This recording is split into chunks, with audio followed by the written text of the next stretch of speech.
Shalom, shalom. Nataka tunapoelekea mwisho wa mwaka na tunajipanga kwa ajili ya mwaka mwingine wa 2026. Jambo moja muhimu sana niseme na wewe. Jifunze kujiwekea malengo. Malengo kuelekea mwaka mpya.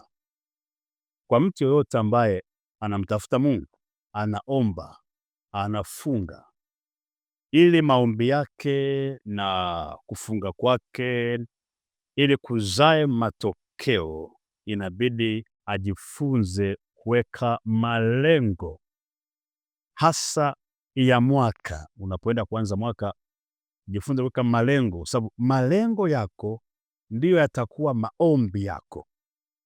Malengo yako, mipango yako ndiyo yatakuwa ndo maombi yako. Usipoweka malengo ya mwaka, unataka kufika wapi? Unataka kufanikisha nini? Unataka kwenda hatua gani? Wewe umejiandaa kushindwa kuomba.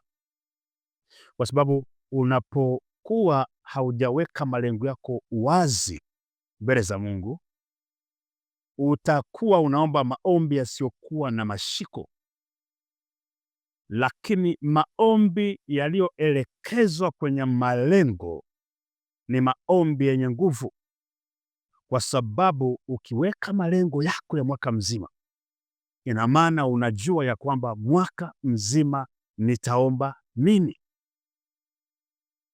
Wale wanaofuatilia mafundisho yangu, kuna somo linaitwa tofauti kati ya kuomba kwa bidii na kuomba sana. Ukienda Facebook unaweza kupata hilo somo, nimealia hapo kwao kwenye magrupu yangu ya WhatsApp. Utajua kwa undani sana hiki ninachokisema hapa. Lakini point yangu ya msingi ni nini? Kitabu cha Mithali sura 16 mstari wa 3. Ukianza mstari wa kwanza pale anasema maandalio ya moyo ni ya mwanadamu, lakini jawabu la ulimi latoka kwa Mungu. Na mstari wa 3 akasema mkabidhi Mungu kazi zako na mawazo yako au mipango yako itathibitika. Haleluya. Nataka unielewe. Mungu analeta majawabu. Majawabu ya nini? Majawabu ya mipango na malengo ya mtu. Kwa sababu anasema maandalio ya moyo na mwanadamu ndo anafanya maandalizi. Ina maana hapa kuna nafasi ya kwako na kuna nafasi ya Mungu. Nafasi ya kwako ni kufanya maandalizi. Maandalizi gani? Unakaa chini, una plani maisha yako mwaka mzima. Alafu unaandika malengo yako, unaleta mbele za Mungu.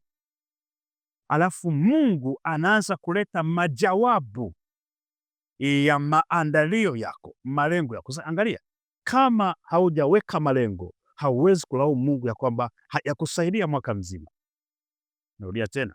Kama haukuwa na malengo yaliyo mbele za Mungu, ambayo unapeleka mbele za Mungu mwaka mzima, huwezi kulaumu Mungu ya kwamba hajakujibu. Sasa ulitaka akujibu kitu gani ambacho hujaweka wazi? Lakini mstari wa 3 anasema mkabidhi Mungu kazi zako, mawazo yako au malengo yako au mipango yako itathibitika. Kwa hiyo Mungu anakuja kuthibitisha mipango au malengo au mawazo ya watu wake. Kwa sababu simply malengo ni mawazo ya mtu. Anawaza nini mwaka ujao? Anawaza nini kwenye maeneo yake ya maisha? Sasa Mungu anakuja kuthibitisha au kufanya yale mawazo yatokee. Unanisikia vizuri? Nisikilize. Lazima ujifunze, kwa sababu jambo la kuweka malengo ni la kibiblia kabisa. Na maana kusomea hapo Ayubu sura 22 mstari wa 28 anasema utakusudia neno au jambo, nalo litafanyika kwako au litathibitika kwako, na Mungu ataangazia njia zako au mwanga utaangazia njia zako. Manake mwanga hautakuja kama hujakusudia kwanza kufanya jambo. Narudia tena. Kwa mujibu wa Ayubu 22:28, mwanga hautakuja. Nini kazi ya mwanga? Kazi ya mwanga ni kumulika njia yako ili uone unapoenda. Usiwe gizani. Mwanga unapomulika njia yako, nafikiri ushawahi kuona kama ni giza kwa mfano, umeshika tochi. Je, unaweza ukashika tochi gizani alafu ukaweka tochi nyuma alafu ukatangulia mbele? Bila shaka hapana. Bila shaka tochi inatangulia mbele. Amen. Tochi inatangulia mbele, inamulika mahali utakanyaga. Kwa hiyo direction yako ya wapi unaenda inakuwa determined na tochi ulioshika. Mwanga, kama tochi haijatangulia kumulikia na uko gizani, unaweza kaenda kwenye njia sio yenyewe. Nafikiri unakubaliana mimi katika hilo. Yes. Kwa hiyo Mungu anasema ukikusudia jambo, kukusudia maana yake nini? Kuweka malengo. Haleluya, kuweka mipango, kuweka makusudio ya mwaka mzima. Halafu Mungu anakuja kumulika, analeta mwanga kwenye njia ya kuelekea kwenye malengo yako, kuelekea kutimiza unachotaka. Maana yake nini? Ukishindwa kuplani mwaka wako mzima, ukashinda kuweka malengo, na nashangaa kwa nini usiweke malengo wakati ni swala la kibibilia, ni maelekezo ya Mungu mwanadamu kuweka malengo, kufanya maandalizi. Ni maelekezo ya Mungu ili Mungu alete mwanga sasa ya kwamba okay, umeplani kufanya hivi, nataka kufika hapa. Mungu analeta nuru, mwanga inakumulikia. Okay, ukitaka kufika pale, kanyaga hapa, kanyaga pale, kanyaga pale, kanyaga pale. Haleluya, Bwana Yesu asifiwe sana. Kwa Bible nasema mstari wa 9 hiyo Mithali 16 anasema moyo wa mtu ufikiri njia zake, alafu bali Bwana huongoza hatua zake. Oh, haleluya. Moyo wa mtu lazima ufikiri, lazima ufikiri, uje na mawazo, uje na mipango.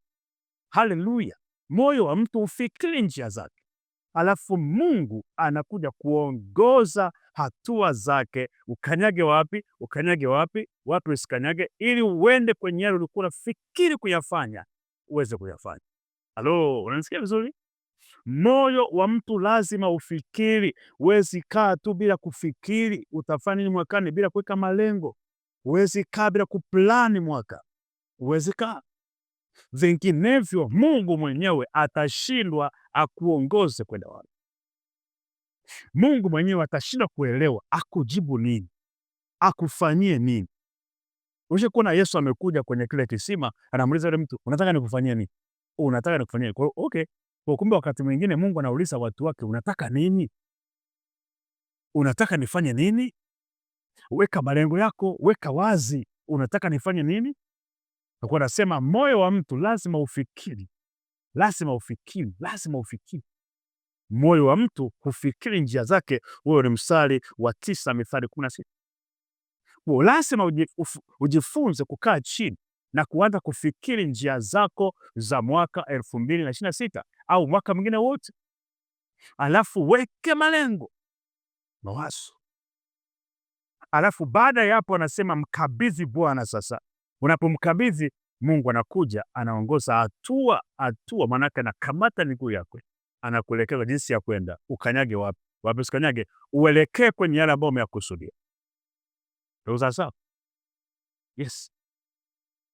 Watu wasioenda mahali ni watu wasio na malengo. Kama hauna malengo, kila mwaka unapita uweki malengo, namba 1, umejiandaa kutokwenda mahali. Umejiandaa kutokwenda mahali. Namba 2, umejiandaa kuzungukia pale pale miaka yote, kama wana wa Israeli ambao walizunguka kwenye mlima miaka yote 40, wako pale pale, wanafikiri wanaenda mahali, wakigeuka na jina la Yesu aliye. Mungu akubariki sana. Enda kunifuatilia, subscribe YouTube hapo Apostle Nelson Kalekezi, upate mafundisho kuhusiana kuinua kiimani. Haleluya. Mungu akubariki sana.